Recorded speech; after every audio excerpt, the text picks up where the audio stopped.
మీరు రాష్ట్రపతి గారి దగ్గరికి వెళ్ళాలి.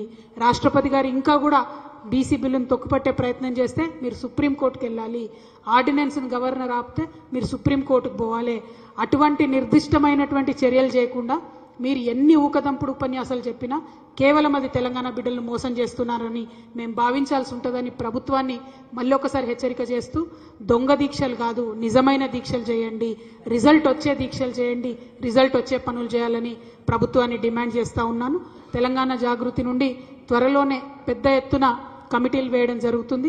ఎందుకంటే నిన్న దీక్షలో ఉంటామేమో అని ఇవాళటి కోసం మేము ప్రిపేర్ కాలేదు. బట్ ఈ నెలలోనే 15 ఆగస్టు లోపలనే పెద్ద ఎత్తున జాగృతి కమిటీలన్నీ కూడా వేస్తాం. ఇదివరకు ఉన్నటువంటి శాఖలతో పాటు ఇంకా కొన్ని శాఖలను మేము ఎంచుకున్నటువంటి ఇంకా మైక్రో లెవెల్లో పనిచేయాల్సినటువంటి రంగాలకు సంబంధించి శాఖోపశాఖలుగా విస్తరించే విధంగా తెలంగాణ జాగృతి కోసం ప్రణాళికలు సిద్ధం చేసి ఉంచినాం. చాలా మంచి మంచి వ్యక్తులు, కొత్త వాళ్ళు కూడా వచ్చి బలాన్ని ఇచ్చేటటువంటి సందర్భం కూడా గమనిస్తూ ఉన్నాం. కాబట్టి అవన్నిటిని కూడా దగ్గర పెట్టుకొని ముందుకెళ్తామని ఈ సందర్భంగా తెలియజేస్తున్నాను. Thank you. జై తెలంగాణ, జై జాగృతి, జై తెలంగాణ, జై జాగృతి. ఒక నిమిషం.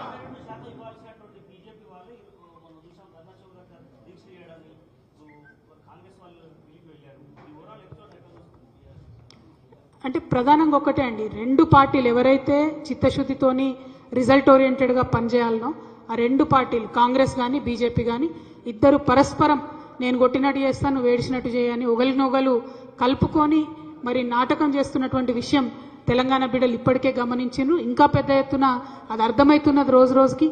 ఇయ్యాల్సినటువంటి బీజేపీ దీక్ష చేయడం, అడగాల్సినటువంటి కాంగ్రెస్ కూడా దీక్ష చేయడం, మాలాంటి ప్రతిపక్షాలు కూడా దీక్ష చేయడం, దీంతో ప్రజల్లో ఒక కన్ఫ్యూజన్ క్రియేట్ చేసేటటువంటి ప్రయత్నం చేస్తున్నారు. కానీ తెలంగాణ ప్రజలు విఘ్నులు, తప్పకుండా గుర్తుపడతారు వీళ్ళ ప్రయత్నాన్ని. తెలంగాణ జాగృతి మాత్రం సామాజిక తెలంగాణ సాధన కోసం ఏ ఒక్క అంశాన్ని కూడా వదిలిపెట్టకుండా ముందుకెళ్తాం. రెండు పార్టీలను కూడా ఎండగడతామని తెలియజేస్తాం. ఆ నిపుణులతో మేము సంప్రదిస్తూ ఉన్నామండి. ఇప్పుడు ఈ ఢిల్లీలో కాంగ్రెస్ చేస్తున్నటువంటి 2 రోజుల హడావుడు ఏదైతే ఉందో, అట్లీస్ట్ దాని తర్వాత కనీసం రాహుల్ గాంధీ గారు ఒక్కసారైనా పార్లమెంట్లో మాట్లాడతారా, సోనియా గాంధీ గారు రాష్ట్రపతి గారు అపాయింట్మెంట్ కోరరా, ఈ అన్ని అంశాలను కూడా చూసిన తర్వాత మా యొక్క కార్యాచరణ ప్రకటిస్తాం. మీకు తెలుసు, ఇదివరకు మేము రైల్ రోకో ప్రకటిస్తామని చెప్పి చేసి గ్రామాన ప్రచారం చేసిన తర్వాత తప్పనిసరి పరిస్థితుల్లో రాష్ట్ర ప్రభుత్వం ఆర్డినెన్స్ని ప్రకటించింది. ఇప్పుడు ఆ ఆర్డినెన్స్ని గవర్నర్ గారి దగ్గర పాస్ చేయించుకోవడానికి రాష్ట్ర ప్రభుత్వం చేసే ప్రయత్నాలు ఫలిస్తాయా లేదా మనకు 1-2 డేస్లో తెలిసిపోతుంది. లేకపోతే ఖచ్చితంగా మంచి పెద్ద ప్రజా ఆందోళనకు రూపకల్పన చేయడంలో జాగృతి ముందుంటుందని కూడా తెలియజేస్తా ఉన్నాం.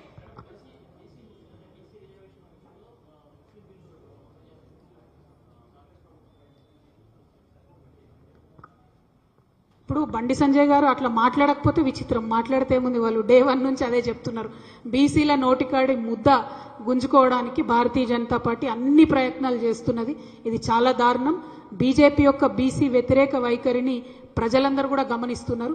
ఇప్పటి వరకు కూడా రాష్ట్ర ప్రభుత్వం 42%లో ముస్లిమ్స్ ఉన్నారా లేదా, బీసీలలో ఎంతమందికి ఏ పర్సెంటేజ్ ఇస్తున్నారని కూడా చెప్పనటువంటి పరిస్థితిని చూస్తున్నాం. వీళ్ళు చెప్పనే లేదు. బండి సంజయ్ గారికి ఎట్లా తెలిసింది ముస్లిమ్స్ ఉన్నారా లేదా అని? ముస్లిమ్స్ ఉన్నారు కాబట్టి మేము ఇయ్యమంటాం. అల్టిమేట్గా 42% ఆర్డినెన్స్ కానీ 42% బిల్లు కానీ గవర్నర్ గారి దగ్గర, రాష్ట్రపతి దగ్గర పాస్ చేయాల్సినటువంటి బీజేపీ చేయకుండా తెలంగాణ బీసీలను మోసం చేస్తుందన్న విషయం మళ్ళొకసారి రుజువైంది. ఖచ్చితంగా భారతీయ జనతా పార్టీకి బీసీలు, తెలంగాణ బీసీలు రానున్న రోజుల్లో బుద్ధి చెప్తారని చెప్పి నేను బలంగా విశ్వసిస్తున్నాను.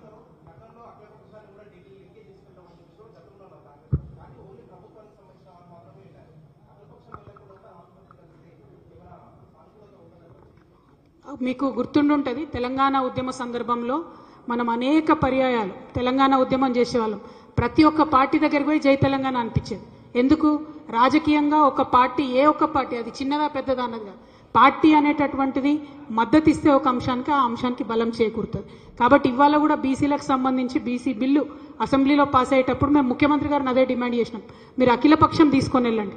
ఎందుకంటే అసెంబ్లీలో అన్ని పార్టీలు మద్దతు ఇచ్చిన, ఇంక్లూడింగ్ బీజేపీ, అదే 42%. ఆనాడు డీటెయిల్స్ ఇవ్వకున్నా కూడా బీజేపీ మద్దతు ఇచ్చింది అసెంబ్లీలో. ఇవాళనేమో డీటెయిల్స్ ఇస్తలేరు, మరి అందులో ముస్లిమ్స్ ఉన్నారేమో అనేటటువంటి అనుమానంతో చేయమని చెప్తుంది. సో వీళ్ళందరినీ ఎక్స్పోజ్ చేయాలంటే ముఖ్యమంత్రి గారు ఖచ్చితంగా బీజేపీ రాష్ట్ర అధ్యక్షునికి లేఖ రాసేది ఉండే, నడవండి ఢిల్లీకి పోదామని. ముఖ్యమంత్రి గారు లేఖ రాయారు, ఈయననేమో అడ్డుపుల్లలు వేస్తారు. అంటే ఇద్దరు కలిసే నాటకాలు ఆడుతున్నారన్న విషయం మళ్ళొక్కసారి ప్రజల ముందు ఎక్స్పోజ్ అవుతా ఉంది. ఇప్పటికి కూడా నేను డిమాండ్ చేస్తూ ఉన్న ప్రభుత్వాన్ని, మీరు ప్రతి రాష్ట్ర అధ్యక్షుడు, ప్రతి పార్టీ రాష్ట్ర అధ్యక్షుడికి ఉత్తరం రాయండి, వారిని తీసుకొని ఒక డెలిగేషన్ తీసుకొని, ఆల్ పార్టీ డెలిగేషన్ ఢిల్లీకి వెళ్ళండి. దానివల్ల మాత్రమే రిజల్ట్ ఉంటుంది తప్పితే అనవసరంగా మీరు పోయి షో చేసి ఢిల్లీలో మీడియాలో టీవీలో కవర్ అవుతారు కావచ్చు, కానీ రిజల్ట్ మాత్రం ఉండదన్న విషయం నేను ప్రభుత్వాన్ని డిమాండ్ చేసి చెప్తాను. Thank you. జై తెలంగాణ, జై జాగృతి. కొనసాగిస్తాం ప్రొఫెసర్ జయశంకర్ గారి ఆశయాలను.